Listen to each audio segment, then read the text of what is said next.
जी श्री देशराज कनवाल जी ने संगत का मार्गदर्शन किया, बहुत बहुत धन्यवाद, स्वागत है। अब आपके बीच में सबोध राकेश जी से आग्रह करूंगा कि सतगुरु की प्यारी साध संगत का मार्गदर्शन करें और समय के ध्यान रखते हुए वही 5 मिनट का समय है। इनके बाद श्री विनोद कटारिया जी महात्मा तैयार रहेंगे सबोध जी के बाद।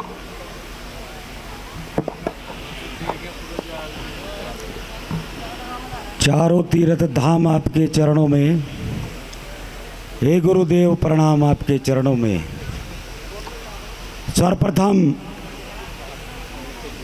अरे हो गया मेरे भाई,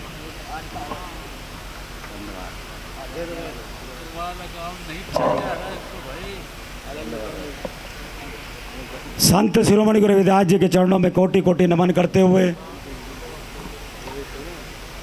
संविधान के निर्माता, symbol of knowledge, Bharat Ratna, गरीबों के मसीहा बाबा साहब डॉक्टर भीमराव अंबेडकर साहब के चरणों में कोटि कोटि नमन करते हुए सदगुरु स्वामी समनदास जी के चरणों में कोटि कोटि नमन करते हुए आज इस महान भव्य सत्संग के शुभ अवसर पर गुरु गद्दी पर आसीन स्वामी गोवर्धन दास जी के महाराज के चरणों में कोटि कोटि नमन करते हुए और मंच पर आसीन तमाम हमारे महात्मागण सभी के चरणों में कोटि कोटि नमन करते हुए यहाँ पर उपस्थित मेरे सामने विराजमान सभी भक्तगण, बुजुर्ग, माताएं, बहनें, युवा साथी, सभी का अभिनंदन, सभी का स्वागत, सभी का धन्यवाद करते हुए आज ये महान सत्संग के शुभ अवसर पे सबसे पहले मैं कमेटी के तमाम साथियों का अभिनंदन करता हूँ, धन्यवाद करता हूँ कि हर साल की बात इस साल भी आप लोगों के माध्यम से मुझे यहाँ पर बुलाकर गुरुजी का आशीर्वाद प्राप्त करने का मौका आप लोगों ने दिया। मैं आपका तहे दिल से अभिनंदन करता हूँ और गुरुजी के चरणों में आग्रह और प्रार्थना करते हुए कि उनकी कृपा आप सब पर, हम सब पर, जितने भी भक्तगण हैं और इस क्षेत्र पर तमाम लोगों पर बनी रहे। उनकी कृपा से हमारा समाज आगे बढ़े, तरक्की करे और बाबा साहब डॉक्टर भीमराव अंबेडकर साहब का सपना पूरा करे, ऐसी प्रार्थना गुरुजी के चरणों में करते हुए साथियों, संत शिरोमणि गुरु रविदास जी का ये महान सत्संग पिछले कई सालों से इस पवित्र भूमि पर माणकपुर की हो रहा और निश्चित रूप से बड़ा ही आनंद आता है। हर बार बड़ी संख्या में आप सब लोग, समाज के लोग, सर्व समाज के लोग इस भव्य सत्संग में उपस्थित होकर धर्म लाभ उठाने का काम करते हैं। संत शिरोमणि गुरु रविदास जी की गाथा हमें संतों की वाणियों के माध्यम से, गीतों के माध्यम से, इन मंचों से सुनने को मिलती है। हमारे वो संत शिरोमणि गुरु रविदास जी महाराज संतों के इस देश में संत शिरोमणि हुए हैं, ये हमारे लिए बड़ा गर्व का विषय है।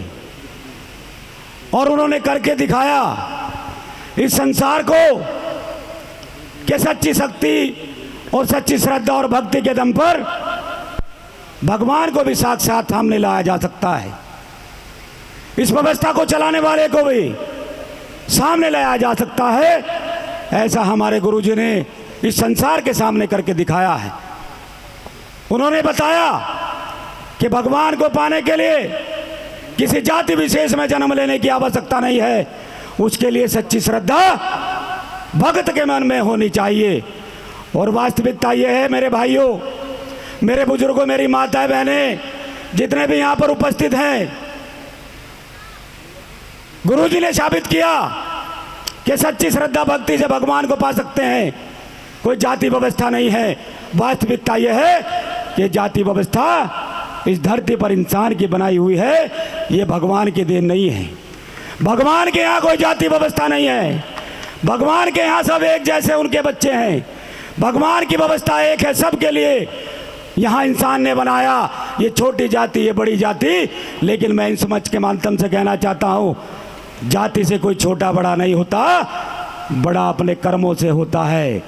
इंसान अच्छे कर्म करेगा तो अच्छी गिनती में आएगा, सम्मान से देखा जाएगा, चाहे वो किसी भी बिरादरी में हो। लेकिन नीच कर्म करेगा तो निश्चित रूप से घृणा से देखा जाएगा, वो चाहे किसी भी ऊंची बिरादरी में हो। ये बिरादरीवाद, ये जातिवाद धर्म के ठेकेदारों की बनाई वो व्यवस्था है, जिनके माध्यम से उन्होंने अपने आप को अव्वल साबित करने के लिए इस हिंदुस्तान में बनाया है। मैं आप लोगों से इस आग्रह के साथ मैं हर जगह कहता हूं ये बात अपने नौजवान साथियों से कि कभी जाति व्यवस्था की वजह से हीन भावना मन में मत लाना। बाबा साहब डॉक्टर भीमराव अंबेडकर साहब को याद कर लेना, संत शिरोमणि गुरु रविदास जी महाराज को याद कर लेना। संतों के इस देश में संत शिरोमणि गुरु रविदास जी महाराज हमारे पूर्वज हैं, तो हम किसी से छोटे कैसे हो सकते हैं। Symbol of law is Bharat Ratna, गरीबों के मसीहा, संसार का सबसे बड़ा विद्वान। आज तक ना कोई ऐसा हुआ और ना ऐसा होगा, ये दावे के साथ मैं कहना चाहता हूं। वो हमारे पूर्वज, हम उनके बच्चे, हम किसी से छोटे कैसे हो सकते हैं। जाति व्यवस्था की वजह से हीन भावना कभी मन में मत लाना, अच्छे कर्मों के साथ आगे बढ़ते रहो, अपने महापुरुषों के बताए मार्ग पर चलते रहो। सम्मान ऐसे ही मिलता है, सम्मान कमाने से मिलता है जैसे बाबा साहब ने कमाया है।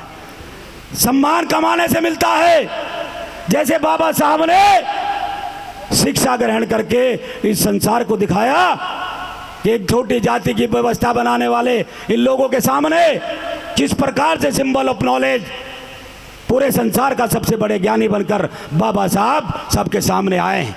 संत शिरोमणि गुरु रविदास जी ने हमारे समाज की लड़ाई उस समय भी लड़ी। बहुत सारे हमारे अभी वक्तागण कह रहे थे, एक हमारे सम्मानित अभी गुरुजी बोल के गए हैं, उनके बारे में एक कहानी भी उन्होंने बताई। बहुत सारी कथाएं हैं। यह वास्तविकता है कि संत शिरोमणि गुरु रविदास जी अवतार उनका इस धरती पर हुआ था और निश्चित रूप से हमारा उद्धार करने के लिए, समाज का उद्धार करने के लिए, और जो बचाव अवस्था वो बाबा साहब अवतार लेकर यहाँ आए और इस समाज को एक नया सम्मान और जीवन दान देकर गए। ऐसे महापुरुषों के बताए रास्ते पर हमें चलना है। ऐसे महापुरुषों के बताए रास्ते पर चलकर ही इस समाज का भला होगा, तरक्की होगी, सम्मान बढ़ेगा। बाबा साहब ने कहा था शिक्षित बनो, संगठित रहो, संघर्ष करो। उस नारे, उस आदेश पर हमें चलना है अगर अपने आप को सम्मान दिलाना है। अगर बाबा साहब के सपने को पूरा करना है तो सबसे पहले अपने बच्चों की शिक्षा पर हमें ध्यान देना है। मैं हर जगह अपने समाज के मंच पर अपने नौजवानों से आग्रह करता हूं कि मेरे ये बड़े अब तक कारवा यहाँ तक लेकर आए, अब इस कारवा की जिम्मेदारी आगे बढ़ाने की नौजवान साथियों के कंधों पर है और वो बाबा साहब के बताए रास्ते पर चलकर ही हम उस व्यवस्था को मजबूत बना पाएंगे। इसलिए मेरे साथियों, शिक्षित बनो कहा बाबा साहब ने, शिक्षित बनो, संगठित रहो, संघर्ष करो, ये नारा दिया। अपने बच्चों की शिक्षा पर हमें ध्यान देना है अगर बाबा साहब का सपना हमें पूरा करना है। वो हमारा बेटा हो या बेटी हो, प्रत्येक बच्चा हमारा पढ़ लिख कर आगे बढ़ेगा तभी हमें सम्मान मिलेगा। सम्मान कभी छीनने से नहीं मिलता, सम्मान कमाने से मिलता है। बाबा साहब के बताए रास्ते पर जितने लोग, जितने नौजवान शिक्षित होकर आगे बढ़ रहे हैं, नौकरियों में जा रहे हैं, अपने आप ही सम्मान मिल जाता है। किसी भी बिरादरी का व्यक्ति सामने आता दिखाई देता है तो नतमस्तक होकर नमस्ते करता है। वो मास्टर है तो मास्टर जी कहकर नमस्ते करता है, वो विधायक है तो विधायक जी कहकर नमस्ते करता है, वो एसडीएम है तो एसडीएम साहब कह के नमस्ते करता है। ये सम्मान कब मिला?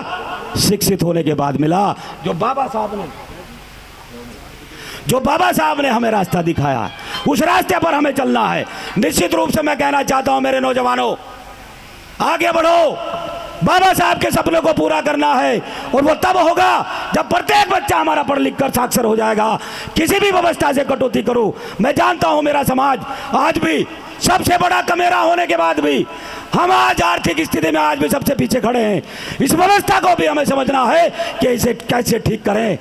ये हमारे समाज में फैली बुराइयां, ये शराब रूपी अभिशाप जिसे पीकर हम सामाजिक नुकसान करते हैं, हम आर्थिक नुकसान करते हैं, हम पारिवारिक नुकसान करते हैं, हम अपने शारीरिक नुकसान को करने का काम करते हैं। ऐसे अभिशाप को अपने समाज से हमें दूर करना है। और जिस दिन ये अभिशाप इस समाज से दूर हो जाएगा, क्योंकि आप लोग देखिए आज भी वो स्थिति है, ये शराब सब लोग पीते हैं और कोई लड़खड़ाता अगर सड़क पर जा रहा है तो लोग उंगली हमारी तरफ उठाते हैं। ये पुरानी व्यवस्था हमारे साथ अभिशाप की जुड़ी है। इस अभिशाप को अपने माथे से हमें हटाना है, खत्म करना है। और वो तब होगा जब अपने समाज का प्रत्येक व्यक्ति इस शराब रूपी अभिशाप से दूर हो जाएगा।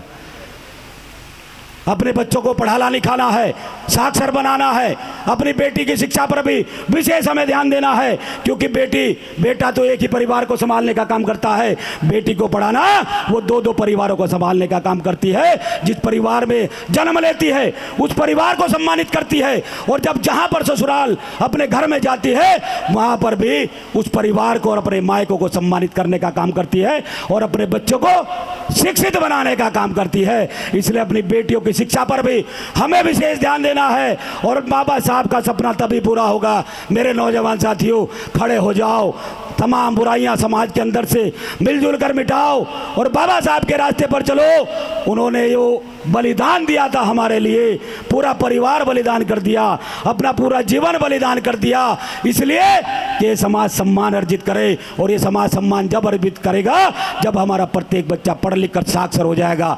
मैं बहुत आग्रह करते हुए अपने नौजवान साथियों से, और बड़ा खुशी का विषय है ये व्यवस्था आ रही है, नौजवान साथी मेरे समझ रहे हैं, प्रत्येक गांव में पिछले 15-20 सालों से हर कार्यक्रम में जाना होता है, चाहे बाबा साहब का जन्म उत्सव हो, चाहे गुरु जी का जन्म उत्सव हो, हर जगह जाना होता है। मेरे नौजवान साथियों में एक अलग ही भावना नजर आ रही है, एक जागृति नजर आ रही है अपने महापुरुषों के प्रति। और ये शराब रूपी अभिशाप बहुत सारे मेरे नौजवान आज इससे दूर होते जा रहे हैं। ये बड़ा खुशी का विषय हमारे लिए है और ये होना बहुत जरूरी है। मैं आप लोगों से इस आग्रह के साथ कि आप सब लोग बाबा साहब के बताए रास्ते पर चलते हुए समाज को आगे बढ़ाएंगे, तरक्की देंगे। अपने नौजवान साथियों, आपसे आग्रह है कि तमाम बुराइयों को मिटाकर अपने बच्चों को शिक्षित कर कर हमें आगे बढ़ाना है, बाबा साहब के सपनों को पूरा करना है। संत शिरोमणि गुरु रविदास जी के बाद संत स्वामी महाराज समनदास जी महाराज इस धरती पर आए। 100 साल का समय हमारे समाज को नई दिशा देने के लिए आशीर्वाद उनका हमारे साथ रहा। सुबोध राकेश भी उन लोगों में से एक भाग्यशाली शख्स है जिनको गुरु जी का साक्षात यहाँ पर आशीर्वाद इस मंच पर मिला। मैं अपने आप को बड़ा गौरवान्वित महसूस करता हूँ और हमेशा वो यादें मेरे जहन में रहेंगी। उस साल जब गुरुजी ने मेरे सर पर हाथ रख कर, मेरे माथे से माथा मिलाकर और कम से कम 1 मिनट इस मंच पर बैठे रहे, वो याद मेरे दिल में जब तक मैं जिंदा हूं तब तक रहेगी। और उनके लिए सम्मान इसी प्रकार से व्यवस्था के साथ अपने और अपने साथियों के माध्यम से मैं आगे बढ़ाता रहूंगा। आपसे इसी आग्रह के साथ कि आप सब लोग सत्संग में आइए, अपने महापुरुषों की गाथा को सुनिए, बाबा साहब के बताए रास्ते पर चलिए और बहुत व्यवस्था के साथ, सम्मान के साथ अपने बच्चों को पढ़ा लिखा कर आगे बढ़ाकर बाबा साहब को सपने को पूरा करने के लिए सब लोग तैयार हो जाइए। इसी आग्रह के साथ बहुत बहुत धन्यवाद। जय भीम, जय भारत।